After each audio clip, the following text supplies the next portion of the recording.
Welcome to Radmatic. Join me as we take a trip back in time to bring you this classic video about the beginning of bicycle motocross in Nebraska. Through first-hand accounts, along with dozens of restored photos, you'll learn about Nebraska's first BMX tracks and the racing pioneers who rode them. I'll share my own memories and stories, along with others who were also there to experience the action. Produced in 2010 with commentary from Brad Fanshaw, Chris Heyden, Doug Olson, Rex Reason, and myself, this video tells the story of those early days of bicycle motocross racing in Nebraska. So sit back, relax, and let's roll the video.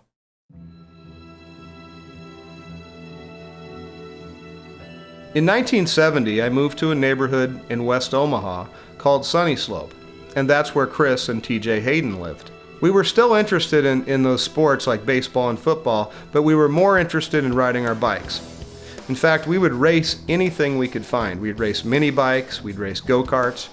We even made a dirt go-kart track at the trails that would later become Gnarlsbad BMX. My first memory was not a BMX bike. It was a 10-speed Free Spirit bought from Sears and Roebuck. It was green in color. Of course, I couldn't ride it in the normal style, so I flipped those handlebars up like they were antlers. I would ride that 10-speed BMX bike all over the dirt, and it was great fun. My first BMX bike, it really wasn't a BMX bike. It was an old converted Schwinn Stingray that my dad bought for me, and I proceeded to disassemble it. I mean, it was this beautiful bike, and within a week, I had everything taken apart, new handlebars. I'd modify everything I could myself. My first real racer was Redline forks, Ashtabula stem and cranks, and Motomags, box bars, and all on a Schwinn Stingray. I mean, that was state of the art at the time, and I really liked that bike. I tried to convince my dad that what I wanted to do was take my Schwinn Stingray and convert it to a motorcycle. He had no concept of what that was, but he took me down to a local discount store which had a BMX kit where you could buy a set of BMX handlebars and put it onto your bike and some grips. And we did that, and we got rid of my banana seat, and we got a 10-speed seat for my bike. A year later, I got a Webco 20-inch BMX bike, fully kitted out and ready to go. Before we knew about BMX, we held jumping competitions in my driveway. We started modifying our bikes, adding motocross handlebars and 10-speed seats. I had 2 or 3 of those bikes, and they would break, and then I'd build another one. My garage became the place for us all to hang out and work on our bikes, and my driveway jump was the testing area. When we started racing, we replaced the jump with a practice starting gate. And to this day, those neighbors over there talk about how crazy we were. My first memory of riding BMX and racing BMX wasn't in Nebraska, because I was the guy who moved to Nebraska from Southern California.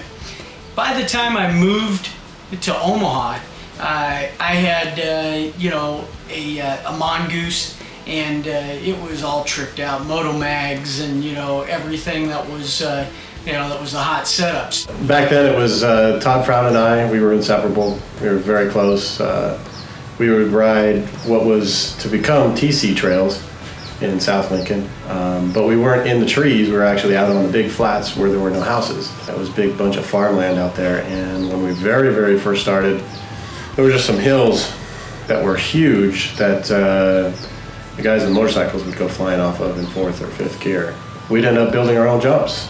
We'd build, one time we built a very steep jump that would shoot you maybe 3-4 feet in the air, and you land a foot from the lip. No motorcycle guy would ever take it because you'd flip backwards or you'd crash. But we would take it, and I must hit that jump 100 times and ended up breaking my forks on my Free Spirit, which made me sad, but I ended up getting a 20-inch after that. My first memory of riding a BMX bike was trying to emulate some of the older guys at the playground. There was a couple of guys, I got to give credit to Tim Whitney and Larry Woodruff, who both had a kind of a motocross background, and they had converted their bikes. I was watching them ride around the playground, doing jumps, jumping off stairs and that kind of thing.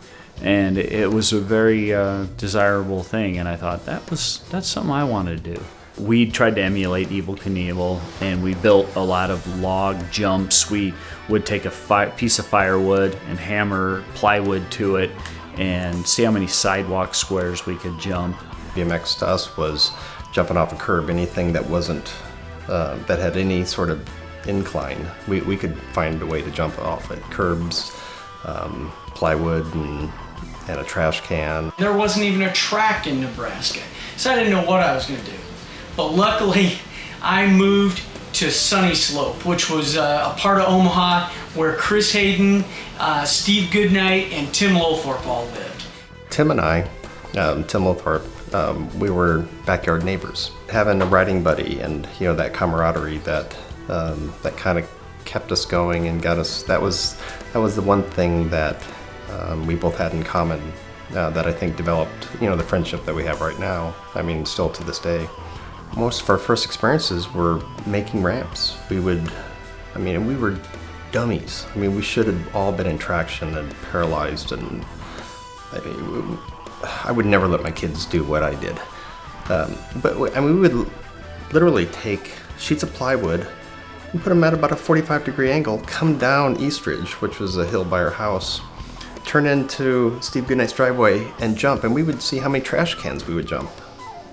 It was 10, 11, 12 of them, and we would break frames and handlebars would break off, and why our parents never stopped us, or probably because they didn't want to know what we did most of the time. I saw these guys jumping, and these guys were jumping on a wooden ramp into Tim's backyard from his driveway, and I just sat across the street on my bike, and I was just sitting there going, oh man, finally some guys. Of course, they were on Graco bikes, Tim was on a Graco with, emulating a motorcycle with the fenders and the shocks, and they kind of looked over at me like, man, who's this guy? Who's this guy on that bike? Doesn't have any shocks on it. Brad rode up and just sat there on his bike at the end of my driveway staring at us. We thought he was this bully from the neighborhood named Scott Humple, and someone said, hey, where'd Humple get those moto mags? But it was Brad Fanshaw. We gave him a shot at our jump, and then he hit that thing and launched about 10 feet straight up. It was like a bunny hop in midair. And that was it. He was one of us. Brad had the most amazing jumping skills. That was that first start of that competition, who could jump the farthest. Part of what made us, good in Nebraska is we had, over time we developed these series of trails. We called them trails. They were the precursors of skate parks. The jumps and were insane, and we took it for granted because that's just what we had. But we didn't realize that, the skills that we were learning right there, the fundamentals, that's what was going to make us better racers later. We met up, we got to be really good friends, and that was kind of the beginning. I mean, it was from there that our love of BMX, racing, riding, jumping, we'd go out and we'd jump trash cans, we'd jump anything we could. Tim Lowthorpe, Steve Goodnight, Steve Gavin, Chris Heyden, TJ Heyden. We were this group of Omaha riders that, we got the track going. We combed the magazines every month when BMX Action had come out, and really just living and breathing BMX. That's all we did. We'd come home from school, we'd ride. Even during the winter, we'd ride. The first BMX race was at the Wilbur motocross track, which was very popular at the time. The track itself was an uphill with a bunch of ruts, and then you went up this hill, which was really difficult, and you went down the backside of it, full of ruts again, into a left-hand corner, another left, and a straight or something. All I remember is going faster than my friends, which I never thought I could do, and I thought I had won that race that day, and it was just really started the competitive fire.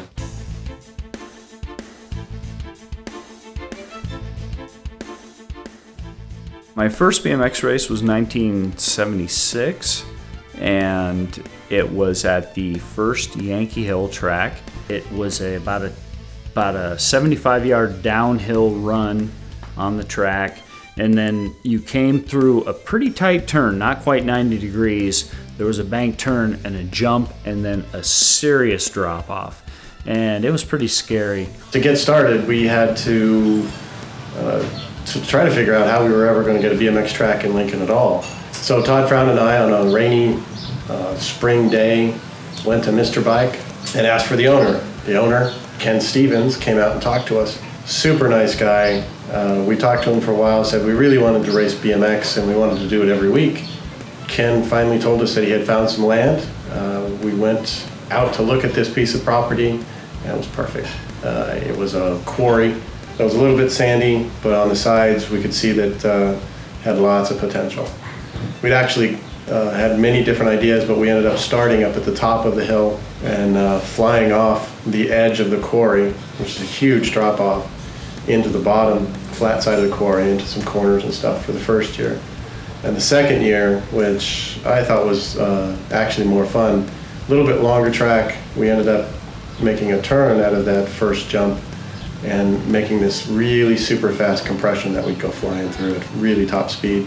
Yankee Hill was this primeval, remote, very hard, desolate track. I mean, it scared you.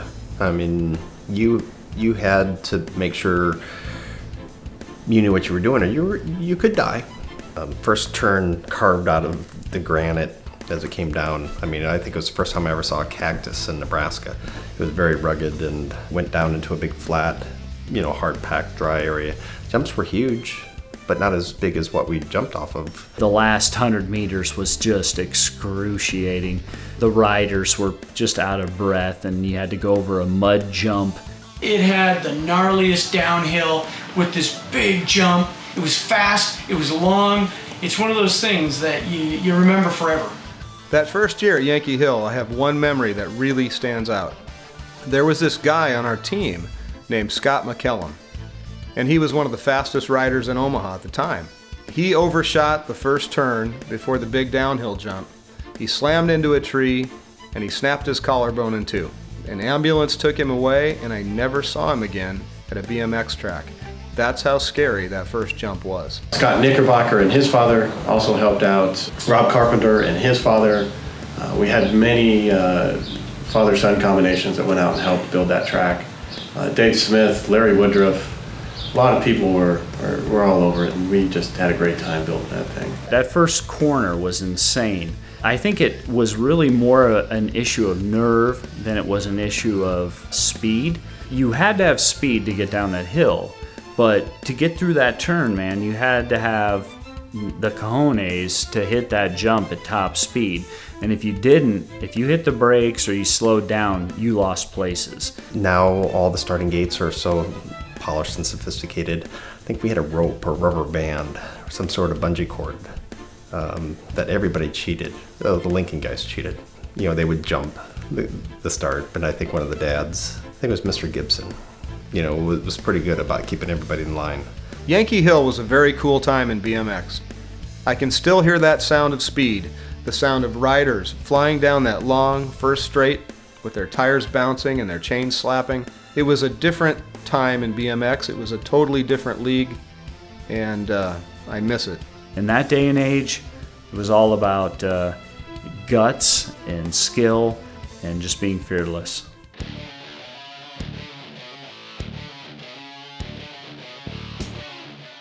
That was when the two disparate Lincoln groups would meet, and we would have the Southeast Lincoln gang, which was sort of the upper crust kids, and then you had the sort of East Lincoln gang, which was a little bit more of the rough side of town, if Lincoln ever had such a thing. We had Greg Grubbs, Greg Beatty, Rob Carpenter, myself, and I believe Todd Frown was on that team. The Southeast Lincoln gang was Doug Olson, Todd Frown, myself.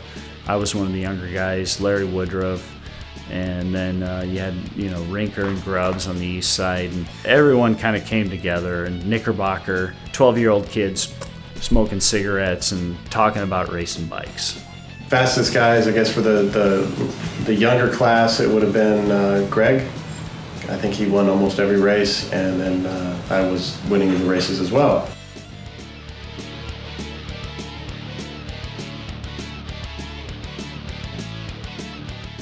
It was the first time that we all got together to go race. And I remember that Chris's dad had a box van. Somebody found some paint that was like water-based, and his dad let us paint Bill's Bike Barn racing team on the side in blue paint. We were like, man, we're going there, we're gonna race. We're showing up like a factory team, you know. We were jerseys and the whole bit. We were the Bill's Bike Barn team from Omaha. Steve Goodnight was one of our original bunch. He helped get the Bill's Bike Barn team and track going. Then he blew out his knee really bad riding motocross and actually couldn't race at that point. He had a lot to do with the early days, and he's a great friend to this day. We thought we were so cool. We had this big box van, and we wrote Bill's Bicycle Barn on it. And we had jerseys that were a team. It was like being on, you know, when we played Little League, but we had our own team, and nobody else did. Well, and then we found out later that Lincoln had one, Mr. Bike. Not as good as us, but our jerseys were cooler.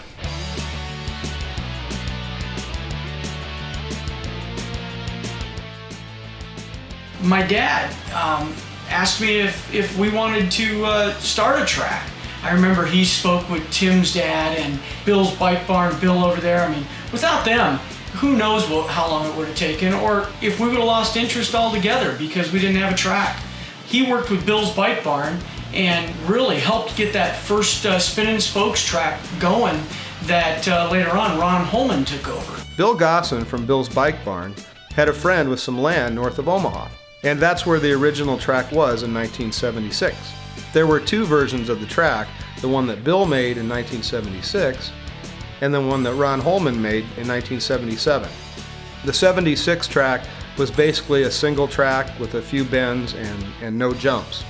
And then Ron's track that we all helped build had jumps and had a big drop off, and the track ran differently through the valley, and it just made better use of the land. It was a great track. It was downhill.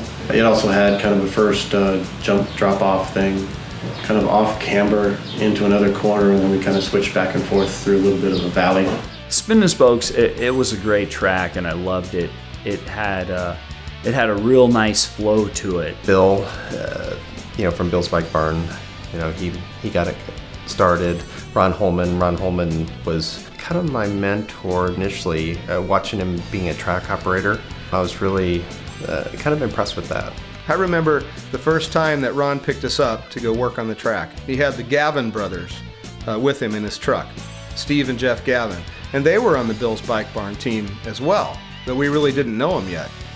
So we met the Gavins, and you know, Steve Gavin and I raced together for years, and we all became really, really good friends. It was long, it was bumpy, and I'd come from California where the tracks were already starting to be very groomed, huge berms, and so I start riding on these tracks, and they were difficult. They were a challenge, and so I had to change my whole riding skill. One weekend we came up to Spinnin Spokes, and I was able to pull off a win. It took a lot more, like I said, cojones to go over that hill and hit it full speed and not back off. It made me realize, you know, I can still race BMX, because to me that's what BMX was about, not backing off. The gate was only this tall, and you'll see the guys pushing on it, and at the far end, the guy's holding it, and at the near end, it's flexing out about a foot, and the guys are already starting to take off. So, you know, that was early racing BMX. Spinnin Spokes was an entirely different kind of BMX. It was more like a ski run. It was smooth, it was fast. If you hit that downhill just right, you could fly like 3/4 of the way to the bottom. It was a different time in BMX, and I really missed that kind of racing. It was smooth, as fast. It was more how I pictured BMX, even though I hadn't really seen anything else. The jumps were big, but you know, you had ample room to land. Spinnin Spokes was really cool. When Ron Holman took it over, he groomed it better and made it a lot more fun to ride. And I just remember we had a lot of good races there. Ron was not only a great track operator, but he was also a very good friend. When he moved to Arizona to work at ABA, he helped me get a job there as editor of ABA Action. And you know, Ron helped many people out, many riders, many parents. He's just a really great guy and will help anybody. Probably one of the best memories I remember of Spinnin Spokes is not that, but going over to Standard Trails, which was a huge tabletop that we jumped for hours after any Spinnin Spokes race. We'd go over there and race and ride and just take photos and just hit this huge jump. Of course, the best jumper up in Omaha, I think everybody would admit, would be Doug Call. Doug Call would somehow lift himself 3 or 4 feet higher than anyone else up over that jump, even Dave Smith. And Doug was just amazing when he hit that thing. Lots of fun, great times up in Omaha.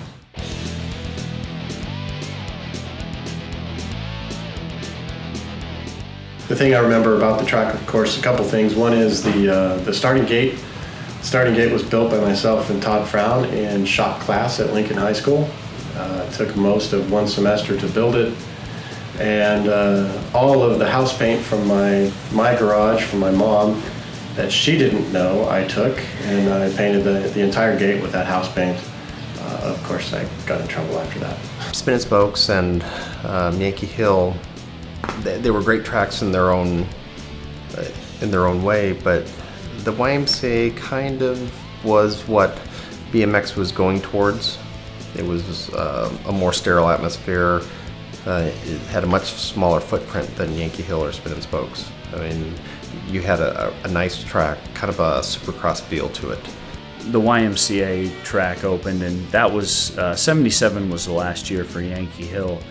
And I think the reason for that is that some of the parents had really gotten involved, and they had realized that they didn't want any of their kids to die. So they had decided that it was probably a good idea to, tame down the track a little bit. We had nice starting gates. That was the kind of the start of the big change in BMX, and kind of where Omaha got to be better racers than Lincoln because we were a lot better starters. The best part of racing at the YMCA was getting to know the Lincoln riders. The jumps were packed into a tighter area. There were more jumps than any other track, so we would take photos. I'd bring my camera to each race, and we'd have these jumping photo shoots. The next week, I'd bring my proof sheets, and guys would order prints.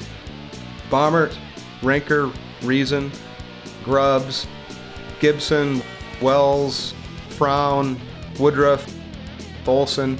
I have some really, really great shots of all of those riders. As a parent now and as an adult, I appreciate greatly that the parents involved got us into a safe environment and got us into a place where we didn't have to go to the emergency room like I had to at Yankee Hill. We had more racers than we had ever had anywhere. It seemed like BMX was really taking off, and that was in the summer of 1978.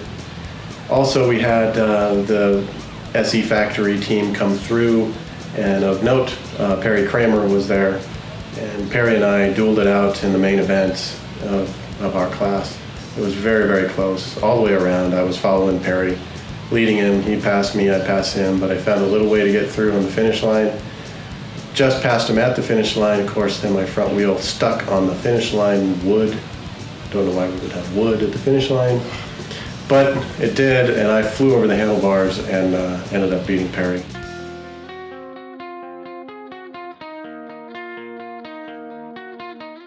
In the very, very beginning, the real competition was a guy named Tim Whitney, who didn't race much after the first year. Tim was incredibly fast, incredibly smooth, could jump anything. And I pretty much just followed him around the track most of the time and just watched how smooth he was. I always wanted to be that smooth. Somehow I found that I could have a pretty good amount of speed on the finish line straight, so I would end up passing Whitney every time on the finish. But we had a great time racing together, and then everybody else in that class. So at the start of the year, if there were some early spring races, I usually had to race Joe Baumert, which was not a pleasant thing to do because Joe was always tough. And then after Joe was gone, I had Grubbs, and Grubbs was in my age group until June. And then that was Greg's birthday, and then he moved up. And then, of course, that was Greg and Joe and TJ, and that was a tough class. Then I had about 3 weeks where I totally dominated and had no problem. And then Gibson had a birthday. So then he came up into my age group, and then he would wreak havoc upon me. But, for 3 weeks I was on top, and the rest of the year I had to work really hard. Heyden, man, he was a real physical rider, man. He was he was the bull. If he was in the back, he was going to charge through. If he was in the front, he wasn't going to let you through, man. Those elbows were out there. And Lilthorpe, you know, man, you know it. You were this lanky guy, man, long legs, long arms, and you could get those cranks going. And those guys, you know, it was all about riding style. It was everybody got to the finish line, but did it a little bit different. We didn't know it, but we had a fast group. Tim and Doug Olson and Kevin Reeker, Tim Boron, Steve Gavin, amazing group. Sorry if I forgot anybody, but I mean, we would go in spurts. I mean, 1 month, Tim would just crush us. And then the following month, you know, Tim Boron would come or step up, or Doug Olson. It was just that, it was that close. Larry Woodruff and Todd Frown and Tim Littlethorpe, Chris Heyden, Brad Fanshaw, Jerry Railsback later.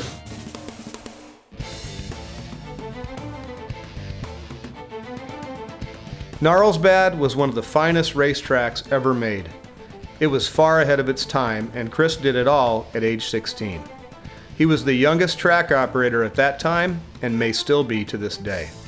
By the time Chris started Gnarlsbad, things had progressed quite a ways. I mean, you know, Chris really studied the tracks in California and, you know, looked at the magazines and everything like that, built a really cool track. In a way, it was a forerunner, I think, of more of kind of the skate and freestyle scene, because the promoter, the track promoter, Chris, he would do things like hook his PA up to, you know, some loud, you know, heavy metal music, Zeppelin or Cheap Trick or whatever we were into at that time.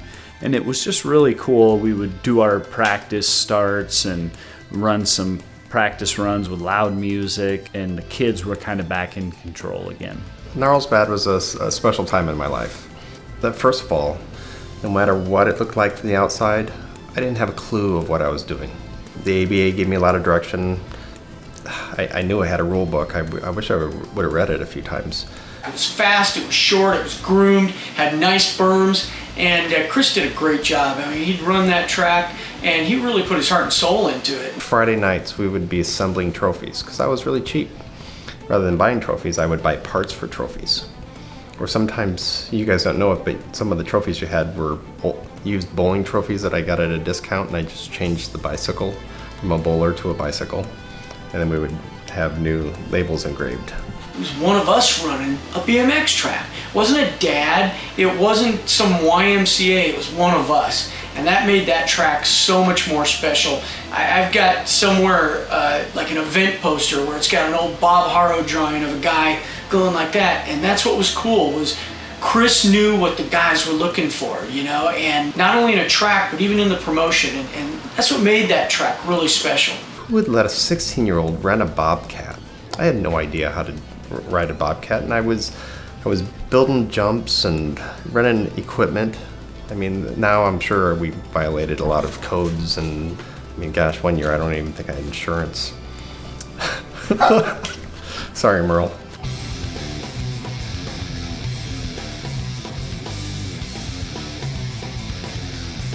Chris and I were the first Nebraska riders to turn pro in late 1978.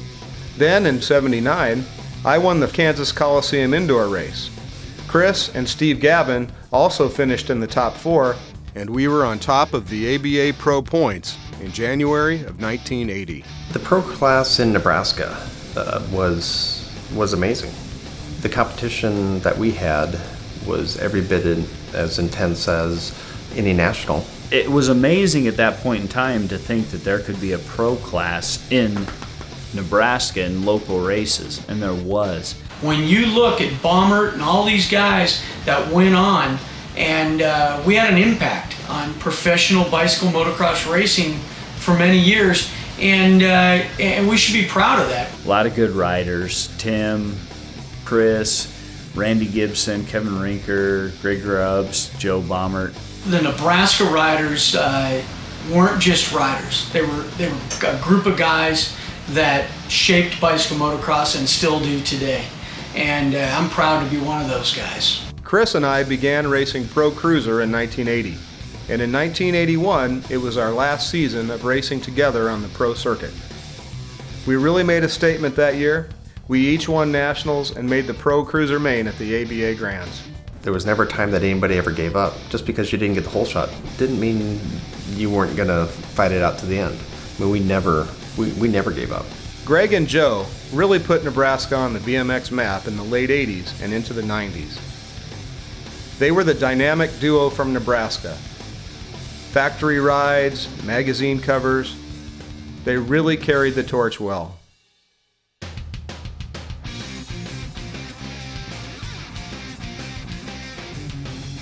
I think there was always a rivalry between Lincoln and Omaha. It was friendly, in my opinion. We always wanted to beat the Omaha riders, and we wanted to go to Omaha tracks, the Omaha track, and beat the Omaha riders. Doug Olson and Fron and all those guys, Woodruff, we were rivals, but we were friends. I felt the Omaha riders probably didn't have as much style as the Lincoln riders, but we won more races. We were faster. The Omaha guys, they kind of had this working class thug sort of attitude. At least that's how we saw it in Lincoln. In Lincoln, we were the more academic, educated guys, and we had the style and the speed and the grace, So it was funny, and both styles could win out. But the difference is that an Omaha guy would pass you, and you would know it because you'd get an elbow in the ribs. A Lincoln guy would pass you, and you'd never know it because he was gone. We felt somehow that we were the first real BMXers in the state, and we should always be the fastest. So, not always true, but we had a lot of fun, and we had some really great friendships that we built over the years. All of us were good at what we did, and there was no doubting that. But I would say Greg Grubbs and Doug Call, Omaha, Lincoln, that's the definition. And it was a short period of time. I mean, it was just a couple of years between the two. Call had the style and the grace, and Grubbs had the balls. And Grubbs would launch anything, and he would crash to do it, but Grubbs would win out in the end. Grubbs was what I talked about earlier, the downhill skier. He was the guy that would go balls to the wall. And Call was awesome, but I don't think he had the speed of Grubbs. So I think Lincoln wins out in the end. Well, Lincoln and Omaha riders were kind of like brothers and sisters. And we would fight amongst ourselves and beat ourselves up, but nobody else could. We would, I'd hit my brother all day long, but nobody was going to touch my brother. It's kind of how we were. So when we traveled out of town, we weren't Lincoln and Omaha anymore. We were Nebraska. When we traveled together, we were feared. We were competitors on the track, friends afterwards, and we still are.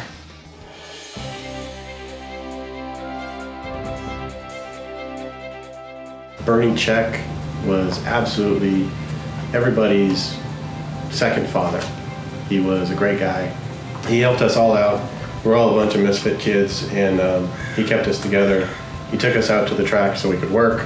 He was a great guy.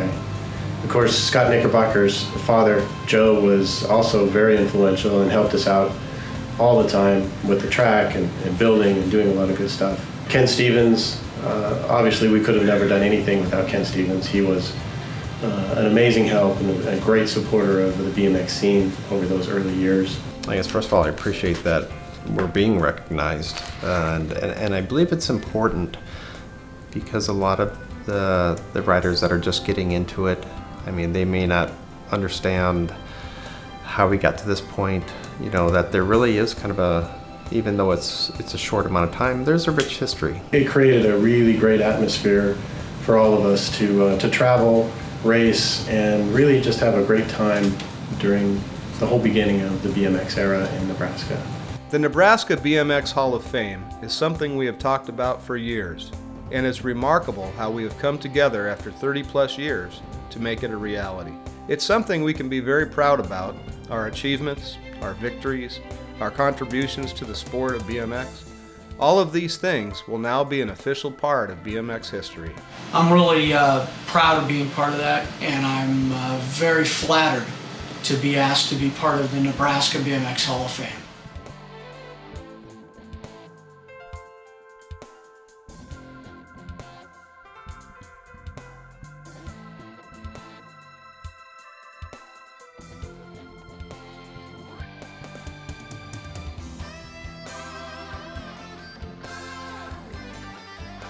Hey Radmatic fans, check out radmatic.com for cool BMX and cycling t-shirts and apparel. We have plenty to choose from, with more in development. Celebrate the vintage days of BMX racing. Proudly display your enthusiasm for all things BMX and cycling. Each shirt comes in multiple colors and sizes. Buying shirts at radmatic.com is one way you can help support this channel. Until next time, stay rad and keep doing it in the dirt.